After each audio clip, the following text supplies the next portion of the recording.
ತುಂಬಾ ಹುಡುಗರು ಇದರ ಬಗ್ಗೆ ಮಾತಾಡಲ್ಲ, ಬಟ್ ಇದು ಪ್ರತಿಯೊಬ್ಬ ಹುಡುಗನ ಸೈಲೆಂಟ್ ಸ್ಟ್ರಗಲ್. ಈ ಸೊಸೈಟಿಯ ಮೈಂಡ್ ಸೆಟ್ ಹೆಂಗಿದೆ ಅಂದ್ರೆ, ಗಂಡಸರು ಸ್ಟ್ರಾಂಗ್ ಆಗಿರ್ಬೇಕು, ಸಕ್ಸಸ್ಫುಲ್ ಆಗಿರ್ಬೇಕು, ಹೊರ್ಗಡೆ ಹೋಗಿ ದುಡಿಬೇಕು, ಹೆಂಡತಿ ಮಕ್ಕಳನ್ನ ಸಾಕ್ಬೇಕು. ಈ ರೀತಿ ಮೊದಲೇ ಒಂದಿಷ್ಟು ಕಟ್ಟುಪಾಡುಗಳನ್ನ ಹಾಕಿರೋದ್ರಿಂದ ಆತ ಇದನ್ನೆಲ್ಲ ಮಾಡೋ ಹಾದಿಯಲ್ಲಿ ಬಂದಂತಹ ಕಷ್ಟಗಳನ್ನ ಯಾರತ್ರನೂ ಹೇಳ್ಕೊಳಕ್ಕಾಗಲ್ಲ. ಒಂದ್ ವೇಳೆ ಹೇಳಿದ್ರೆ ಈ ಸಮಾಜ ಗೆಲ್ಲಿ ಜಡ್ಜ್ ಮಾಡುತ್ತೋ ಅನ್ನೋ ಭಯ ಅವನಿಗೆ. ಹೀಗಾಗಿ ತನ್ನೆಲ್ಲಾ ಕಷ್ಟಗಳು ತಾನಾಗೇ ಸರಿಯೋಗುತ್ತೆ ಅನ್ನೋ ನಂಬಿಕೆಯಲ್ಲಿ ಇರ್ತಾನೆ. ಇದರಿಂದ ಅವನ ಮೆಂಟಲ್ ಹಾಗೂ ಫಿಸಿಕಲ್ ಹೆಲ್ತ್ ಹಾಳಾಗುತ್ತೆ.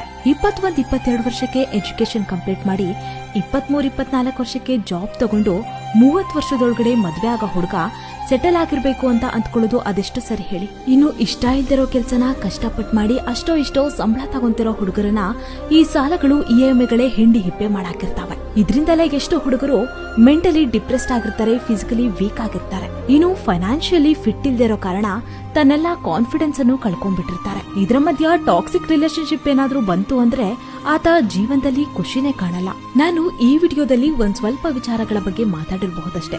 ಇದ್ರಾಚೆಗೂ ಮೀರಿದ ಹಲವಾರು ಕಷ್ಟಗಳು ಇದಾವೆ. ಇದೆಲ್ಲ ಬದಲಾಗುತ್ತೆ ಅಂತ ನಿಮ್ಗನ್ಸತ್ತಾ? ಕಾಮೆಂಟ್ ಮಾಡಿ ತಿಳಿಸಿ. ಸಿಗೋಣ ಮುಂದಿನ ವಿಡಿಯೋದಲ್ಲಿ.